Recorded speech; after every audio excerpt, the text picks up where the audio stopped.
Oke, malam teman-teman semua. Maaf nih tadi sempat terputus.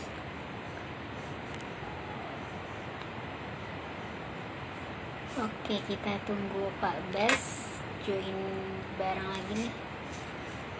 Apakah sekarang suaranya udah terdengar jelas ya?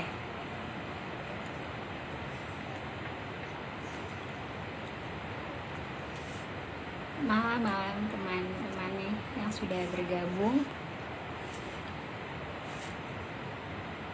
Kita tunggu Pak Bas untuk join terlebih dahulu.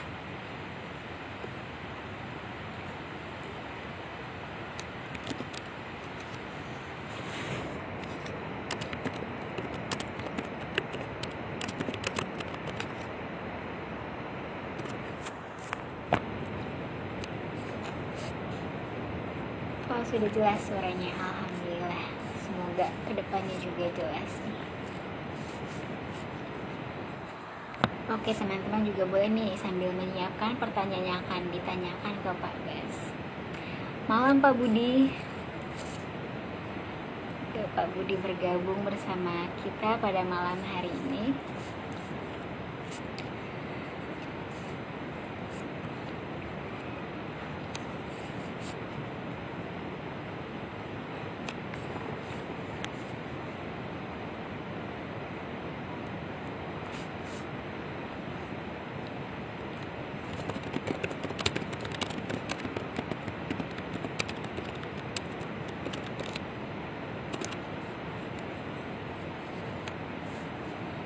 Oke, kita sambil tunggu Pak Bas untuk join lagi nih sama kita.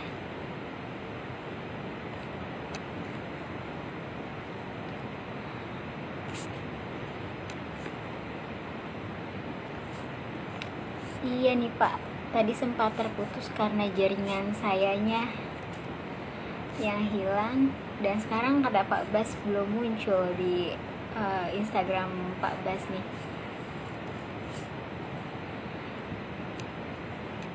Coba sebentar saya.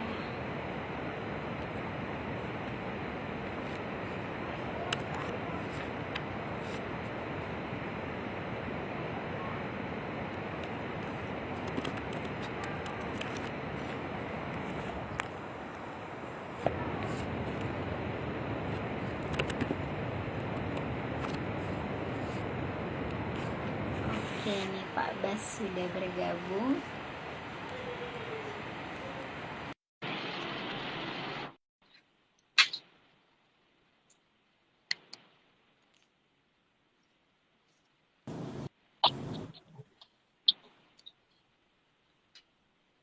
Oke Pak, apa sudah tanya jelas ya Pak? Yes, lebih jelas. Maaf Pak, tadi sempat terputus, di saya nih hilang sinyalnya, tapi sekarang sudah lancar lagi. Ya, udah lebih mendingan.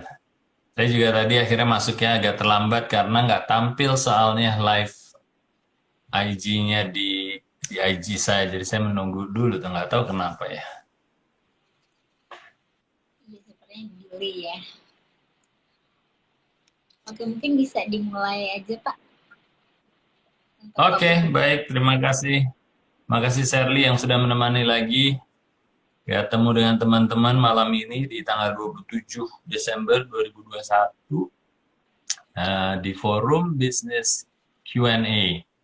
Dan topik pembuka malam ini yang kita pilih adalah pertimbangan mendasar untuk bangun struktur organisasi. Ya, pertimbangan mendasar untuk bangun struktur organisasi. Nah, ini hal yang sering menjadi pembahasan ya teman-teman, apalagi yang skalanya baru mulai startup ataupun yang sudah mau scale up ya, biasanya topik struktur organisasi menjadi hal yang sangat-sangat hangat ya. Dan terima kasih nih teman-teman yang sudah bergabung malam ini ya. Saya doakan semoga teman-teman semua dalam keadaan sehat walafiat. Senang sekali kita menjelang akhir minggu ya di tahun 2021 ini kita masih bisa bertemu dan sama-sama moga-moga kita dalam seminggu bisa masuk ke tahun 2022 dengan nyaman. Oke, baik ya. Kita apa namanya? Mungkin pertama-tama Sherly kita tanya dulu nih buat teman-teman. Kira-kira dari yang sudah bergabung malam ini ada berapa yang struktur organisasinya dianggap sudah solid?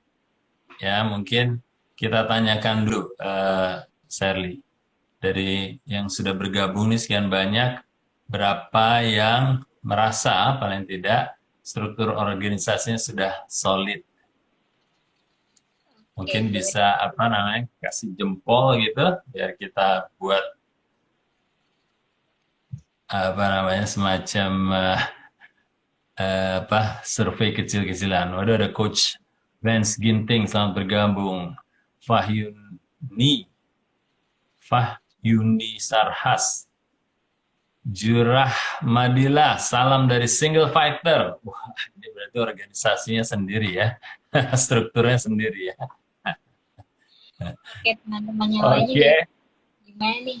Apakah sudah struktur organisasinya sudah terlihat gitu ya Pak mungkin? Boleh ya dikasih sudah merasa paling ya, perasaan dulu lah, solid apa belum nih struktur organisasinya ini siapa nih? dari Abdul tadi ya. Abdul Syah, Abdul Syah sudah oke, tahu petis sudah merasa oke, oke keren. Anisas baru bergabung, selamat bergabung. Ada 3 paling tidak yang sudah kasih jempol nih, ya. Siapa lagi nih, Sherly? Dari Pak Andi Zulfi.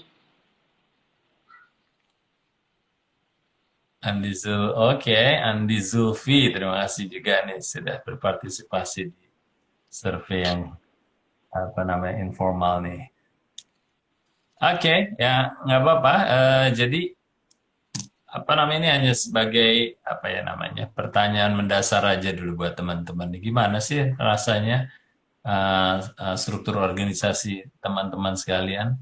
Jadi banyak yang tidak menjawab, jadi mungkin bisa diasumsikan apa namanya memang masih belum merasa ya bahwa struktur organisasi solid atau tidak.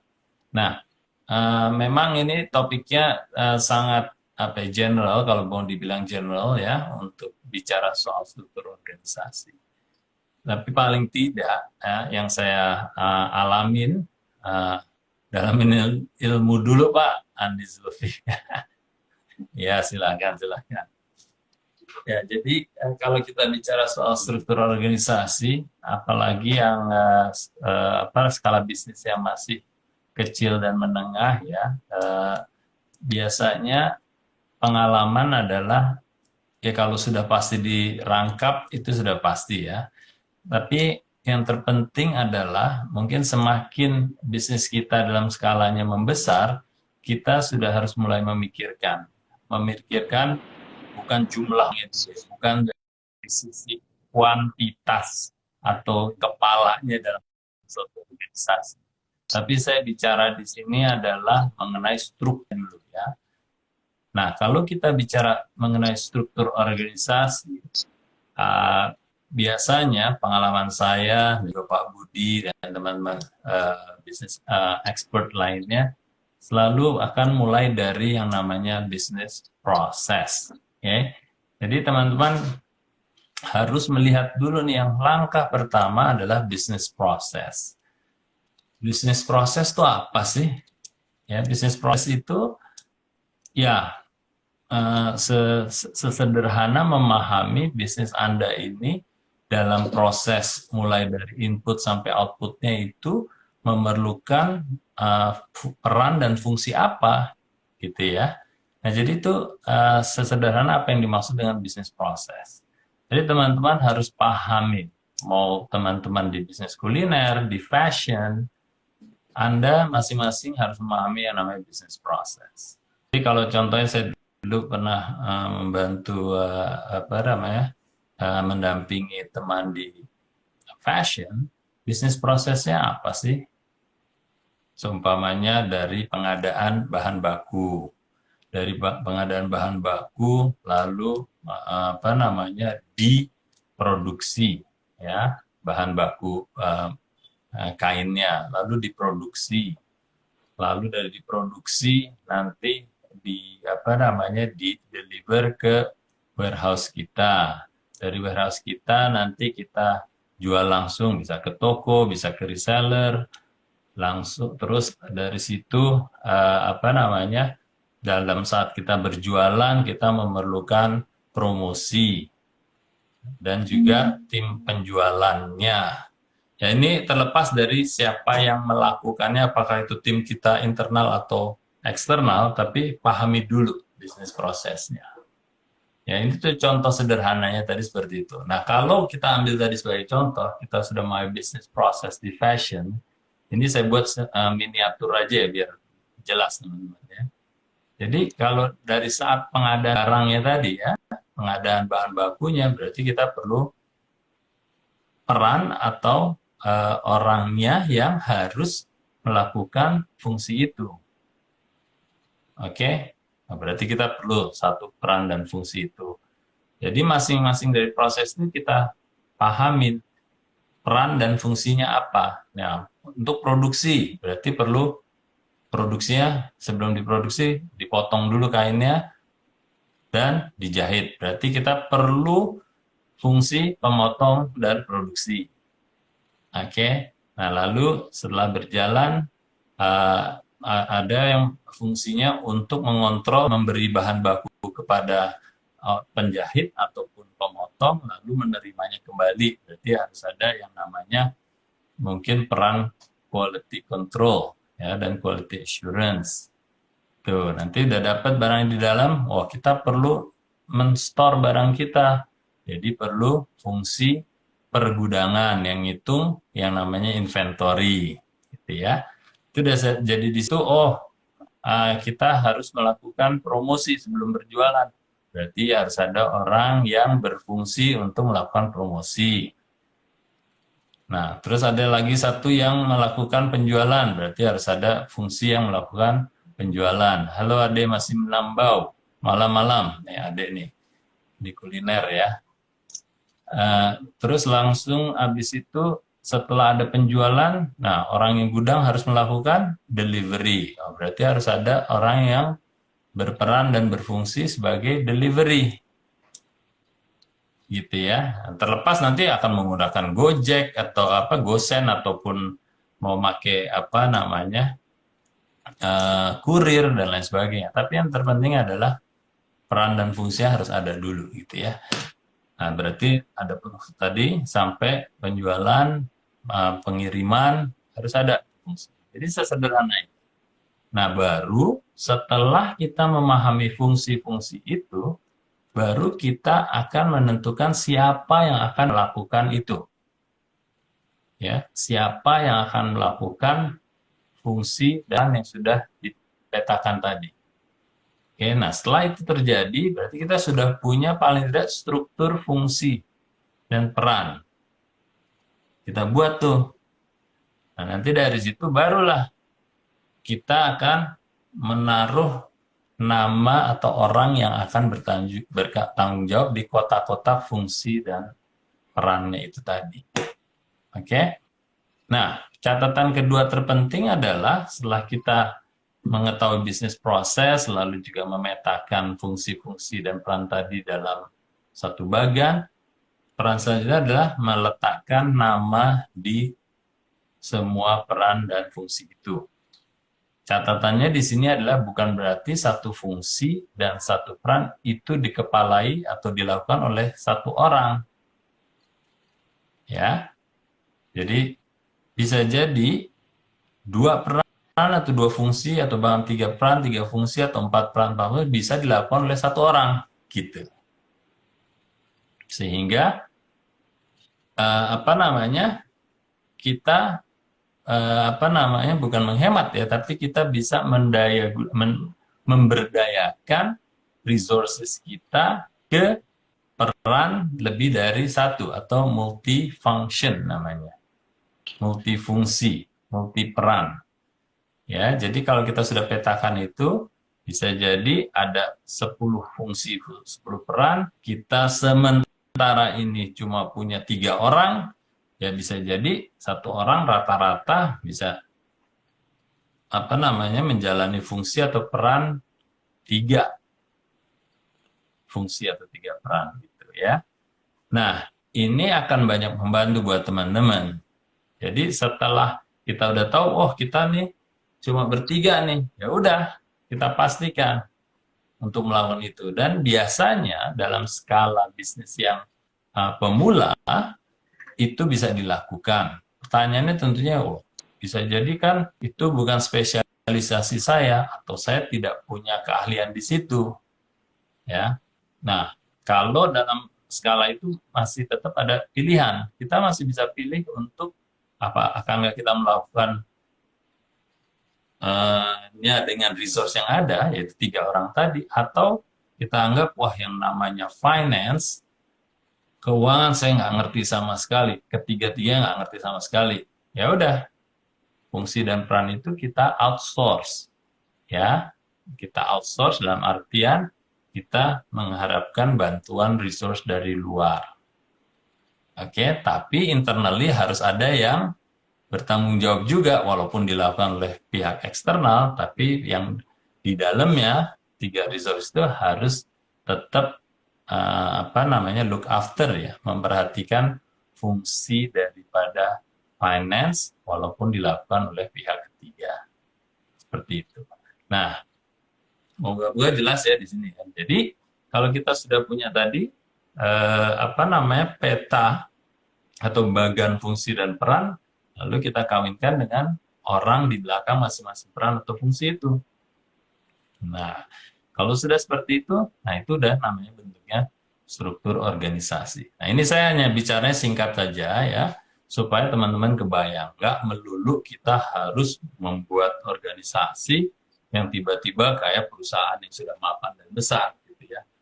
Wah, ada fungsi finance, ada fungsi marketing, ada fungsi sales, ada fungsi distribusi, ada fungsi HR, ada fungsi supply chain, ada fungsi dan seterusnya. Oh, terus harus diisi masing-masing satu kepala. Enggak juga gitu. Jadi moga-moga dengan saya membantu membahas topik ini sebagai pembuka, moga-moga teman-teman bisa terbuka juga dan menjadi yakin bahwa yang namanya struktur organisasi tidak perlu terlalu rumit dan tidak perlu membutuhkan orang sebanyak fungsi dan peran tersebut.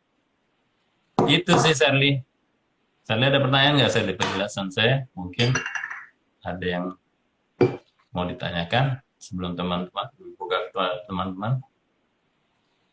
Oke nih Pak, berarti kalau saya bisa simpulkan itu yang pertama harus kita lihat, kita persiapkan itu mengenai bisnis prosesnya terlebih dahulu ya Pak.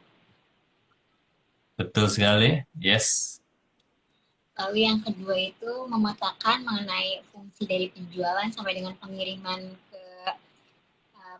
sampai dengan ke konsumen. Lalu memetakan semua peran-perannya ke orang-orangnya ini.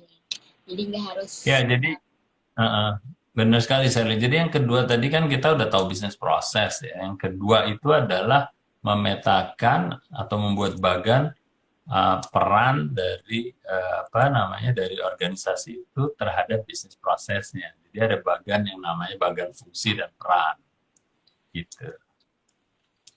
Oke, ini sudah mulai ada pertanyaan. Kita langsung ke pertanyaan ya Pak. Yes, silakan. Ini ada pertanyaan dari Pak Hari. Assalamualaikum Pak Bas. Kalau pakai pihak ketiga atau outsourcing itu biasanya fee-nya royalti atau bagaimana Pak? Macam-macam ya Hari ya. Terima kasih. Hari kemarin juga sudah teks ke saya. Selamat ya Hari sudah mengambil e-course-nya Value Creation. Dan menanyakan nih, kalau punya pertanyaan gimana caranya. Jangan takut ya Hari ya. Dan juga teman-teman di sesi bisnis Q&A selalu akan ada, insya Allah setiap hari Senin sama saya, Rabu sama Pak Budi. Dan juga khusus untuk value creation pesertanya seperti juga peserta Smart Business Map itu ada apa namanya free mentoring setiap bulannya. Insya Allah masih kita akan lanjutkan terus. Oke, pertanyaannya nih dari Hari Pasopati ya, kalau pihak ketiga outsourcing apa namanya skemanya itu seperti apa?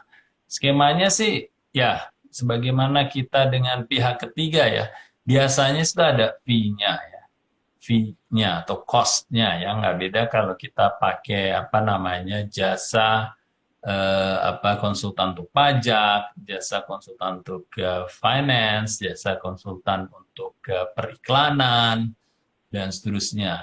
Itu biasanya ada fee-nya ya, tapi selama ini sih nggak dalam bentuk royalti hari. Jadi nggak dalam bentuk royalti. Royalti itu biasanya dilakukan kalau kita seumpamanya apa namanya menggunakan pihak yang mereka punya apa ya namanya ya bisa jadi service yang sifatnya berkelanjutan. Itu salah satu kita namanya royalty, jadi semacam kayak upeti kan kalau bahasanya ya, bahasa upeti. Tapi biasanya kalau untuk yang umum outsourcing yang seperti tadi saya sampaikan sifatnya konsultan ataupun toh juga melakukannya sekaligus ya, mau itu finance, HR ataupun advertising agencies, itu biasanya ada fee-nya langsung, ada cost-nya yang mereka tawarkan. Biasanya ada proposalnya juga. Gitu. Oke, semoga terjawab pertanyaan dari Kang Hari. Kita lanjut ke pertanyaan dari Tahu Petis Yudhistira. Yang repotnya kadang jika kita sudah plot SDM sesuai fungsinya seefisien mungkin, lalu suatu saat orang tersebut tidak hadir, Pak, atau resign, sehingga mengakibatkan hambatan pada bisnis proses. Bagaimana mensiasatinya, Pak? Ya, jadi kalau bisnis proses itu mau nggak mau memang sudah ada ya. Dan mau nggak mau harus dijalankan karena itu proses dari input ke output, ya kan? Istilahnya memang itu harus dijalankan. Jadi tidak ada apa tawar menawar ya. Bagaimana menyiasatinya seandainya fungsinya apa namanya orang tersebut tidak hadir atau resign. Nah, jadi apa? Kalau biasanya kalau apa namanya kita sudah memetakan itu, contohnya tadi dalam organisasi seandainya ownernya bertiga gitu ya. Nah, itu biasanya sudah bagi-bagi tugas fungsi untuk dan perannya itu ya. Nah, dikala itu apa namanya sudah terbagi di antara tiga pemiliknya ini, contohnya kalau seandainya perusahaan itu hanya dijalankan oleh bertiga awalnya, ya sembari siapapun yang mengepalai fungsi dan apa namanya fungsi dan peran itu ya harus siap-siap juga ikut belajar gitu. Dikala ada orang yang resign ya, timnya itu mau itu outsource atau insource ya atau internal, ya siap-siap kepalanya harus siap-siap terjun dulu paling tidak apa namanya untuk sementara gitu. Tapi kan bagusnya ya nih Tahu Petis Yudhistira, paling tidak kita sudah tahu masing-masing dari ketiga pemiliknya ini atau shareholdersnya ini sudah tahu peran dan fungsinya yang harus dia mulai bangun ekspertisnya kalau boleh kita bicara sebagai ekspertis ya. Kalau seandainya pun yang bertanggung jawab terhadap peran dan fungsi apa namanya finance kan saat dia menunjuk orang untuk membantu itu sekali lagi bisa internal ataupun eksternal, dia kan biasanya sudah mulai harus belajar gitu ya, sudah harus belajar memahami fungsi itu. Dan fokus kan, ketiganya punya masing-masing fokus. Nah, sewaktu apa namanya ada resource yang keluar tidak hadir, ya dia harus merangkap gitu aja. Atau kalau dia resign, cepat-cepat harus mencari lagi fungsi itu supaya tidak pincang organisasinya. Oke? Oke, semoga terjawab dari pertanyaan Pak Petis Yudhistira ini. Ini ada pertanyaan dari Pak Budi nih Pak. Value creation workshopnya kapan? Value creation workshop offline-nya Pak. Oh, dari Pak Budi. Oh, Pak Budi ada juga di sini. Selamat malam Pak Budi. Value Creation Workshop insya Allah di tanggal 24-25 Januari 2022. Ya, itu yang offline ya buat teman-teman. Jadi yang tertarik silahkan menghubungi Ibu Amel. Nanti dalam beberapa hari ini akan ada posternya ya untuk teman-teman bisa cari informasi. Ditongkrongin terus IG saya, IG-nya Ibu Amel. Ya, nanti ada di situ. Thank you Pak Budi pertanyaannya. Oke, ini ada dari Pak Arifan gitu. Maaf baru masuk. Pak, apa yang harus dilakukan dalam menjalankan bisnis? Arifan Dito, apa yang harus dilakukan dalam menjalankan bisnis? Wah, ini pertanyaannya luas sekali nih. Apa yang harus dilakukan untuk menjalankan bisnis? Ya, yang pasti, apa namanya, paling tidak Arifan sudah tahu ya, ini mau menjalankan bisnis dan tidak hanya berjualan atau dagang aja. Oke, itu udah langkah yang bagus. Jadi kalau kita menjalankan bisnis, kita harus membuat entitas bisnis. Ya, entitas bisnis itu apa? Entitas bisnis itu memiliki multifungsi. Jadi ada peran-peran yang tadi kita bicarakan di awal. Jadi pastikan ada tim yang tahu kebutuhannya konsumen, kebutuhannya apa, kategori, memahami kategori. Lalu ada tim yang akhirnya kalau sudah apa kita tahu kategorinya, kita buat satu produk, bisa menjualnya, ya itu bagian-bagian dari entitas bisnis. Lalu kalau sudah itu harus ada yang ngitung duitnya, ya bagian finance sudah pasti kan. Jadi apa namanya yang perlu dilakukan adalah membangun entitas bisnis, memahami kebutuhannya, menciptakan produknya, menjualnya, lalu ngitung duitnya. Paling tidak sesederhana itu dulu. Ya kalau kita untuk membangun bisnis ya tentunya nanti ada bagian khusus, bagian HR-nya yang akan apa namanya membangun timnya, dan masing-masing dari tim yang awal itu tadi juga harus sudah mulai apa namanya mengembangkan diri untuk membuat tim yang lebih solid dan apa namanya siap untuk menjalankan bisnis yang skalanya lebih besar, yang makanya kita sebut scale up ataupun accelerated business. Nah itu nanti fungsinya harus ada orang supply, namanya supply chain kalau kita menyebutnya gitu, yang tadi memahami apa namanya mulai dari bahan baku, produksi, inventory, delivery dan seterusnya. Kayak gitu ya. Jadi Rifan mulailah belajar ini di apa namanya di SBM. Coba ambil e-course-nya di Business ID yang namanya SBM. E-course-nya yang di apa namanya dipandu oleh Pak Budi. Di situ nanti Arifan akan apa namanya bisa melihat peta cara membangun bisnis seperti apa. Ya ada 12 langkah di situ. Jadi Ya nanti pemula pun kalau cocok ya mulai Pak SBM sorry. ini yang masih ragu nih apakah SBM ini cocok atau enggak untuk bisnis saya yang teman-teman baru ini, pastinya cocok apalagi untuk membangun fundamentalnya. Oke, kita ke pertanyaan dari Pak Sigit. Assalamualaikum, Yes. saya memproduksi baju koko. Saat ini hampir semua sudah ada jasa konsultan, baik marketing, fulfill, produksi, dan lain-lain. Sehingga terpikir untuk tidak perlu tim. Bagaimana menurut Pak Bas nih?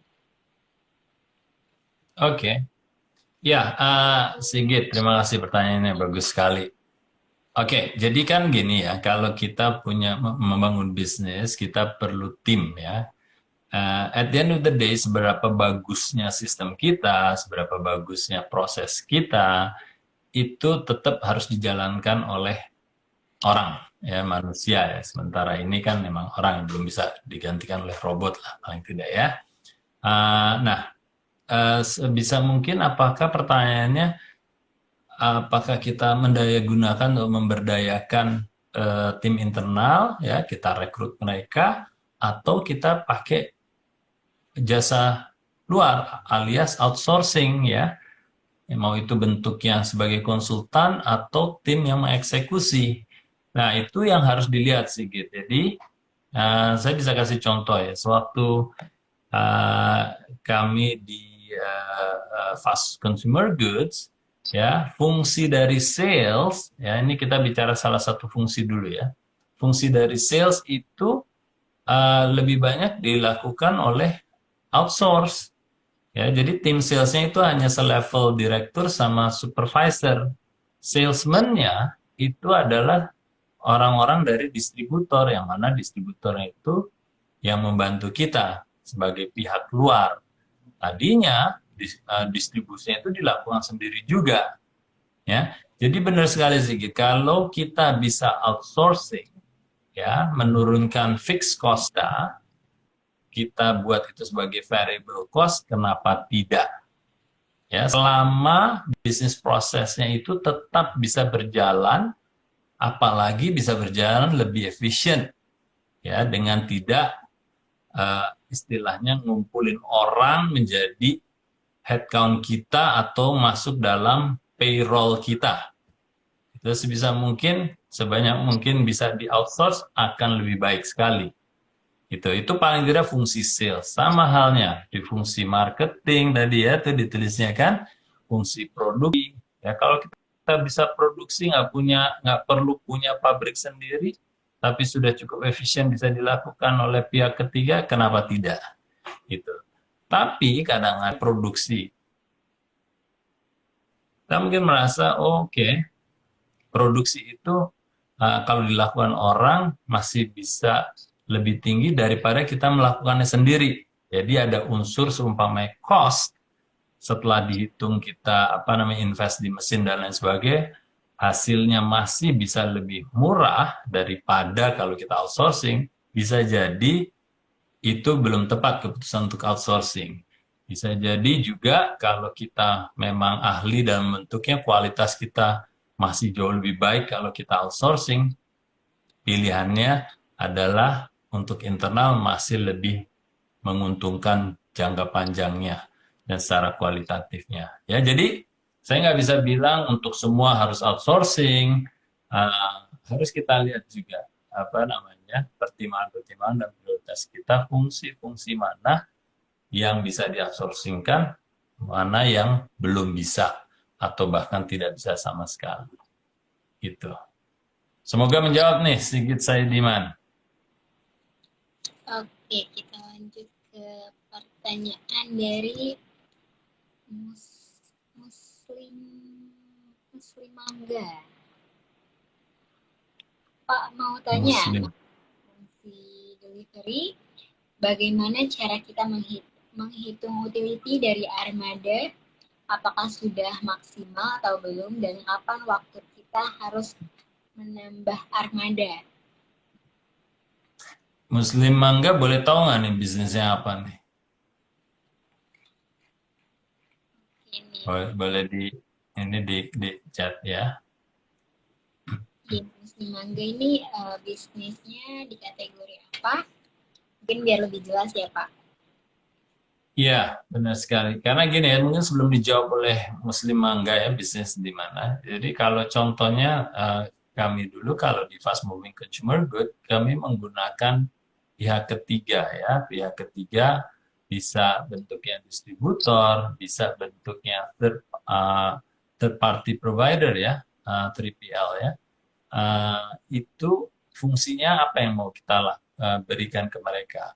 Kadang-kadang fungsi delivery-nya Nah, fungsi delivery-nya, kalau kita merasa bahwa, oh untuk delivery kayak gitu aja kita harus invest di apa namanya, armada, terus juga diinvest di apa namanya bangunannya dan seterusnya. Setelah dihitung-hitung, kenapa kita nggak pakai pihak ketiga? Toh itu mereka sudah spesialisasinya, mereka sudah invest di situ, mereka punya skala ekonominya.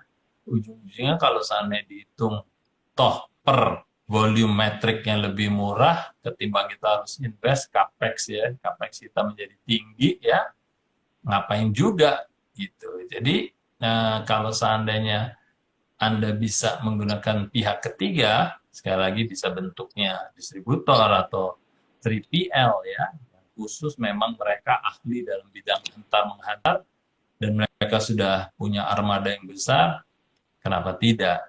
Jadi semua kembali ke perhitungannya ya secara finansial, secara cost berjalan termasuk juga cost yang terserap di capex atau capital and expenditure. Itu harus dihitung semuanya. Ya, Muslimah Mangga ya. Ini juga buat teman-teman yang lain. Jadi kadang-kadang ya, umpama kita punya bisnis kuliner, kita bisa melakukannya melalui online, kenapa kita harus beli motor, beli apa nyewa orangnya atau mempekerjaan orangnya kalau kita bisa pakai gosen yang mana cost-nya toh dibayarkan oleh konsumennya gitu ya. Itu salah satu contohnya. Ini Muslim Mangga ini bisnisnya di air minum, Pak. Oh, air minum. Oke. Ya, di air minum. Jadi, kalau kita lihat ya, kalau kita observe ya, air minum salah satunya Aqua ya, ininya kan, apa namanya, eh, salah satu perusahaan terbesar. Kalau kita perhatikan sekarang, Aqua pun dia sudah mengurangi armada untuk delivery ke masing-masing apa namanya toko. Istilahnya dulu kalau Aqua dan juga mungkin Coca-Cola itu ada yang namanya direct delivery ya, DSD ya.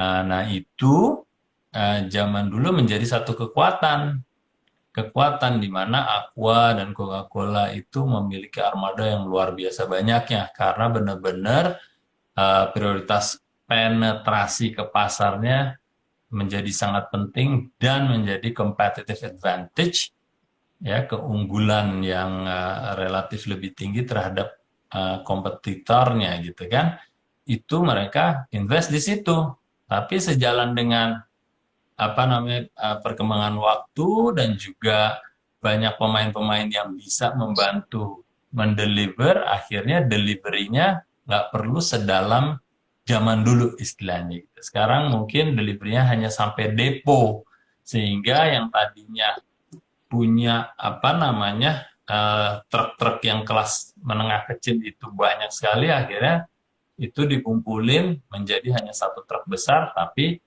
hantarannya atau deliverynya ke depo yang tingkatnya lebih tinggi. Nanti dari depo itu baru tergantung pemilik deponya itu sendiri siapa ya, pemilik deponya itu nanti akan punya armada untuk menghantar ke warung-warung yang lebih kecil tingkatannya gitu. Nah, itu contoh di mana dikala apa namanya situasi pasar sudah berbeda, di mana tingkat kompetisinya sudah berbeda, akhirnya ada bentuk bisnis model yang tadi kita harus delivery langsung ke titik yang terdalam dalam titik-titik distribusi itu bisa digantikan dengan depo ya. Depo itu bisa jadi pihak ketiga. Nah, dia yang harus punya armada yang lebih banyak ketimbang kita. Mungkin kita cuma akhirnya yang tadi punya armada 10 high ace itu mungkin diganti cuma hanya satu tapi truk yang lebih besar dan hantarannya pun ke depo, nggak sampai ke titik-titik penetrasi yang dalam gitu ya. Nah, jadi itu pertimbangannya ya Muslim Mangga ya. Selama masih bisa mendukung prioritas untuk titik-titik distribusinya itu dan bisa dialihkan kepada pihak ketiga, kenapa tidak? Karena mahal ya capex itu ya. Nah, terus belum ngerawat mobilnya, ngerawat orangnya, gaji orangnya, dan seterusnya. Oke, Oke, semoga terjawab pertanyaan dari Muslim Mangga 32 ini. Kita ke pertanyaan selanjutnya dari J. Eka Susanti. Bagaimana caranya Pak untuk tahu value yang kita ciptakan itu sudah masuk di benaknya pelanggan? Itu bagaimana Pak? Ya, Eka Susanti, terima kasih banyak pertanyaan ini. Gimana caranya Pak untuk tahu value yang kita ciptakan itu masuk di benak pelanggan? Nah, biasanya kalau kita sudah menciptakan value, lalu kita hidupkan value ya, menghidupkan value-nya kalau belajar di value creation itu melalui marketing mix ya. Marketing mix itu kan ada paling tidak yang sederhana ada 4P ya. Jadi value itu dihidupkan di produk, di price-nya, di promosinya, di distribusinya ya, atau placement-nya. Lalu setelah itu untuk ngecek masuk nggak ke benak pelanggan, ya kita harus melakukan survei.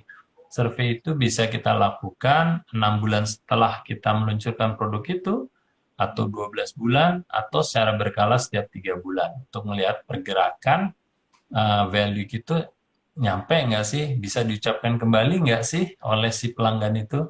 Singkatnya, kita harus melakukan survei, Eka Susanti ya, supaya kita tahu nyampe atau enggaknya itu. Pertanyaannya gimana ngeceknya gitu, walaupun kita survei. Ya biasanya kalau kita punya value, kita punya pesan-pesan atau kata-kata kunci yang sudah kita desain untuk kita promosikan atau kita sampaikan ke konsumen kan. Ya, mau kita pun beriklan, kalau kita sudah value-nya jelas, berarti kan ada kata-kata kuncinya. Ya, contohnya kalau kita ambil Aqua. Aqua itu kan bisa jadi kata-kata kuncinya adalah air pegunungan, air mineral, menyegarkan, menyehatkan, seumpamanya nih. Nanti kita adakan survei kepada pelanggan-pelanggan kita. Kita tanya ke mereka, kalau kita bicara soal Aqua, apa yang terbersit di benak mereka? Nah, kalau mereka nyebutnya 4 gitu, kita udah tahu. Ya paling tidak beberapa dari 4 itu yang mungkin juga nggak 4-4-nya yang tadi saya sampaikan. Bisa jadi 1 atau 2, oh berarti paling tidak sudah 2 dari 4 unsur-unsur dalam value-nya yang nyantol gitu. Oke, semoga jelas ya Kak ya. Kalau masih ada pertanyaan silahkan. Masih dari Pak Eka nih. Bagaimana caranya memastikan value yang kita ciptakan dan komunikasikan sudah sesuai dengan masalah pelanggannya Pak Eka ini, Pak? Oke, Eka. Jadi dalam kita menciptakan value itu kan kita sudah harus membuatnya berdasarkan masalah pelanggannya itu kan. Ya, jadi mungkin sedikit dibalik, dikala kita membangun value atau bahkan menciptakan itu sudah harusnya menjawab masalah di pelanggan itu. Gitu. Nah, dikala kita melakukan survei untuk value itu, otomatis kalau seandainya mereka bisa menyampaikan kembali value kita, ya seharusnya menyelesaikan masalah pelanggan itu gitu. Tapi juga bisa kalau masalah pelanggan itu sifatnya fungsional, kita bisa tanyakan juga dalam survei itu. Apakah Anda umpama nih kita punya produk apalah gampang mungkin racun tikus gitu ya. Mungkin kita bisa langsung tanyakan juga secara fungsional, apakah benar produk kami ini menyelesaikan masalah untuk membasmi tikus di rumah Anda, gitu kan? Jadi bisa jadi tidak hanya di tingkat value-nya, tapi langsung secara fungsional, apalagi kalau produk-produk yang sifatnya fungsional tadi. Bisa langsung ditanyakan juga, Eka ya. Jadi bisa direct juga pertanyaan kita, langsung to the point. Ya, kalau value kan bisa jadi itu persepsi. Kalau yang ini masalah pelanggan bisa jadi secara fungsional dan benar-benar to the point, bisa juga ditanyakan. Walaupun kalau kita tahu yang namanya marketing, kita bermain di tingkat persepsi.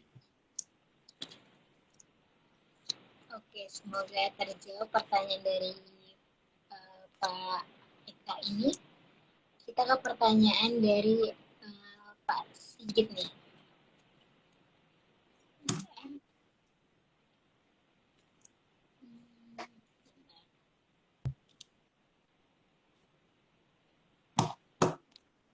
Sepertinya kepanjangan, saya bacakan aja ya Pak. Boleh? Dari siapa tadi, Sherly? Dari Sigit Saidiman yang air minta Sigit itu. Saidi. Oke, sama yang tadi ya. Sigit. Ya. Oke. Pertanyaannya untuk masalah market, saya sering mendengar istilah follow your customer. Bagaimana caranya agar customer yang follow kita memungkinkankah untuk UKM, Pak? Mungkinkah UMKM punya bisnis yang di-follow oleh customer, kurang beli gitu ya? Jawabannya kalau saya frase ulang. Iya, mungkin Oke. kan yang mungkin yang sering didengar itu kita ikutin customer kita. Tapi kalau misalkan maksud dari Pak Sigit ini, apakah mungkin untuk UKM ini diikuti bukan mengikuti, Pak? Sorry, gimana yang keduanya? Sorry, apakah sebagai UKM gimana? Sebagai UKM, Putus-putus. sebagai UKM, apakah mungkin kalau kita yang diikuti oleh customer kita, bukan kita yang mengikutinya? Oke. Ya, saya paham. Ya, jadi gini, bisa dua arah. Jadi bisa dua arah kemungkinannya. Kan kalau kita bisnis yang mendasar, kita mencari apa namanya problem atau kebutuhan dari konsumen, akhirnya kita akan membantu menyelesaikan masalah itu atau kita memenuhi kebutuhan dari konsumen. Itu kan yang mendasar ya. Jadi kita sudah tahu, akhirnya kita membuat suatu solusi, mau itu bentuknya produk atau jasa ya, akhirnya kita bisa kita promosikan kembali ke mereka. Ya, kalaupun mereka tidak sadar punya kebutuhan itu, ya kita ingatkan atau kita sadarkan istilahnya ya, bukan diingatkan. Kalau diingatkan lupa kan berarti ya. Kalau ini kita mereka nggak sadar kadang-kadang gitu. Nah, biasanya kalau kita menyadarkan mereka, yang mana saya sering bicara ya dalam kasus waktu saya dulu di Fonterra dengan Anlin, waktu di Tekita, di Pepsi, dan seterusnya, itu selalu dalam posisi untuk menyadarkan mereka, sehingga kita ya istilahnya kejarlah daku kau kutangkap istilahnya gitu kan. Nah, jadi ya kurang lebih pertanyaannya kalau Sigit bilang seperti itu mungkin ya mungkin saja ya seakan-akan kita yang diikuti. Tapi sebenarnya mereka mengikuti atas dasar sebenarnya mereka tuh butuh, hanya mereka tidak sadar gitu. Itu bisa ya.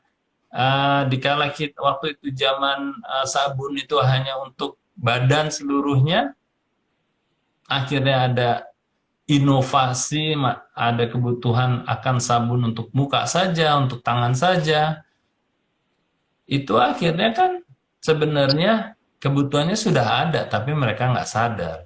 Akhirnya kita buat satu produk yang memenuhi kebutuhan itu, seakan-akan mereka akhirnya ngikutin kita, gitu kan? Tapi sebenarnya kebutuhan itu sudah ada, problem itu sudah ada, gitu. Jadi ini hanya masalah frase aja. Jadi itu makanya fungsi inovasi itu seperti itu. Kita ambil lagi contoh yang lebih canggih kayak di Apple ya, iPhone umpamanya kan.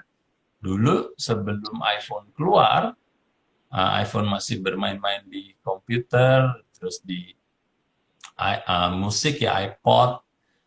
Itu kan keluar iPhone suatu gebrakan inovasi yang sebenarnya itu kebutuhannya sudah ada, tapi si Steve Jobs itu kan dia bilang sendiri kan, he's connecting the dots ya, nyambung-nyambungin sesuatu yang sebenarnya kumpulan dari kebutuhan-kebutuhan kecil tapi digabungkan di sebuah iPhone ya, di sebuah phone yang mana menggabungkan apa saja, musik, menggabungkan foto, menggabungkan telepon, tapi satu fungsi yang terbesar yang dia masukkan itu adalah memasukkan kemampuan chips komputer di dalam phone. Itu kan mereka nggak menyadari ya konsumen-konsumen itu.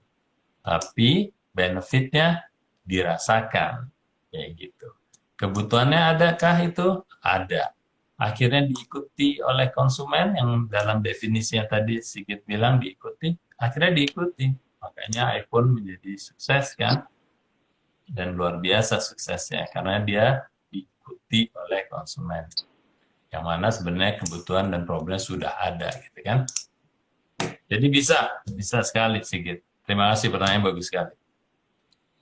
Berarti sebagai UKM pentingnya inovasi itu sebagai kita menyadarkan customer kita ya Pak, bahwa mereka itu butuh Betul. produk yang sudah kita hasilkan, bahwa produk kita bisa menyelesaikan problemnya mereka. Iya. Jadi apa namanya, bukan berarti UKM tidak bisa berinovasi loh ya. Jadi teman-teman zaman dulu semuanya juga UKM gitu kan. Nah, jadi makanya saya Pak Budi selalu mengingatkan, mungkin jangan pakai istilah UKM lah, misalkan jadi kita mengerdilkan diri gitu ya. Padahal kita semua punya kemampuan untuk berinovasi, untuk membuat diferensiasi yang kuat dalam segala skala bisnis apapun. Oke nih Pak, ini ada pertanyaan dari Pak Hamzah.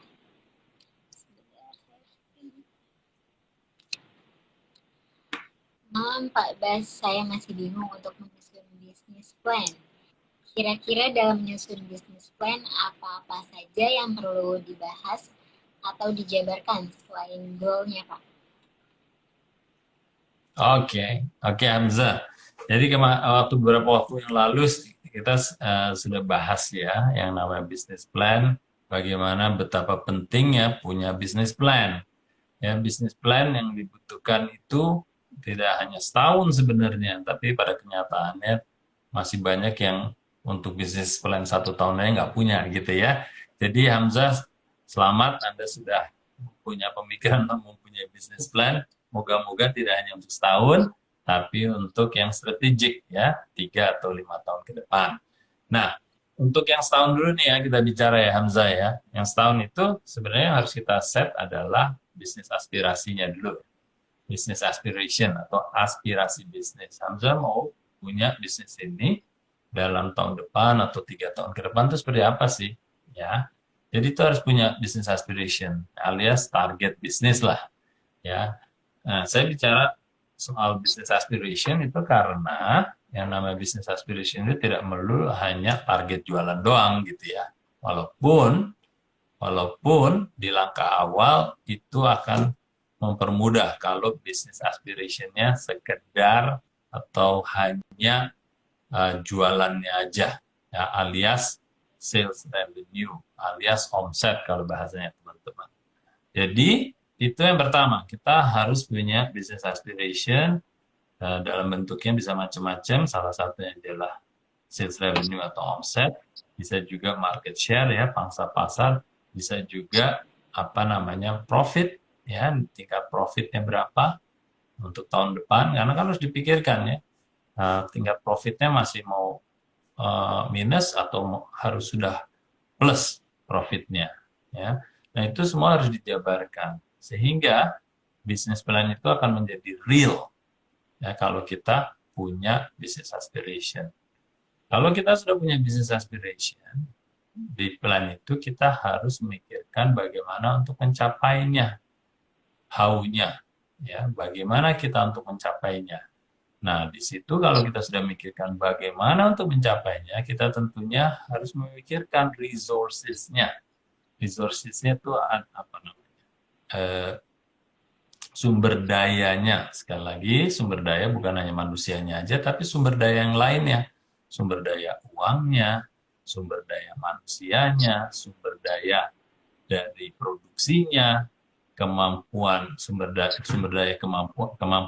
dayanya, dan seterusnya dan seterusnya. Nah, jadi kalau kita sudah dapat itu akan memudahkan kita untuk pencapaian bisnis plan-nya itu. Jadi sebenarnya apa namanya bisnis plan itu sesederhana itu. Kita punya business aspiration atau goal-nya, kita buat strateginya bagaimana untuk mencapainya, lalu kita pikirkan resources-nya yang dibutuhkan. 3 itu aja dulu, ya, untuk semua lini yang ada di bisnisnya Hamzah. Ya, sehingga itu akan memudahkan. Mulailah dari situ dulu Hamzah. Ya, walaupun kalau kita bicara bisnis plan ya seperti kemarin kita spend 4 hari di Bali ya. Bisnis ID bekerja sama dengan Mikro Investindo, kita kemarin di Bali itu 4 hari. Tapi itu kalau sudah lebih lengkap dan lebih komprehensif. Tapi bagi pemula Hamzah, apalagi sebelumnya belum pernah punya bisnis plan, mulailah seperti apa yang saya sampaikan tadi dulu. Semoga membantu ya Hamzah ya. Semoga terjawab nih pertanyaan Pak Hamzah, juga teman-teman yang lainnya yang mungkin masih sama bingungnya ya Pak terkait bisnis plan. Oke nih Pak, sudah lewat sekitar 4 menit nih obrolan kita. Ya, seru-seru. Mungkin tambahan buat Hamzah juga, Hamzah kalau mau lebih gampangnya itu lihatlah di SBM dulu, SBM di bisnis.id. Jadi apapun yang ditanyakan di situ, itu nanti akan membantu Hamzah untuk membuat bisnis plan. Ya. Oke. Terima kasih Pak untuk insight barunya pada malam hari ini. Semoga bermanfaat untuk kita semua yang bergabung di sesi live ini.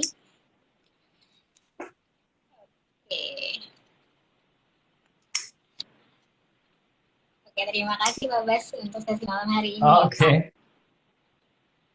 Sorry, nggak terdengar terputus-putus, Sherly.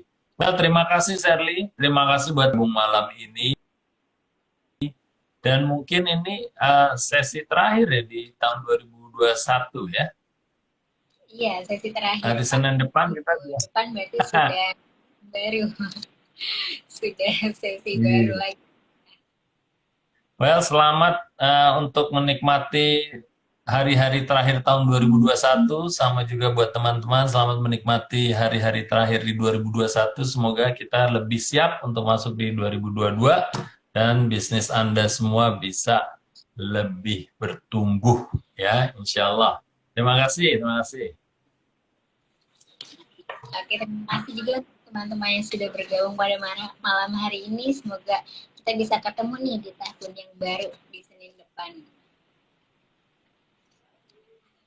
Oke, Assalamualaikum.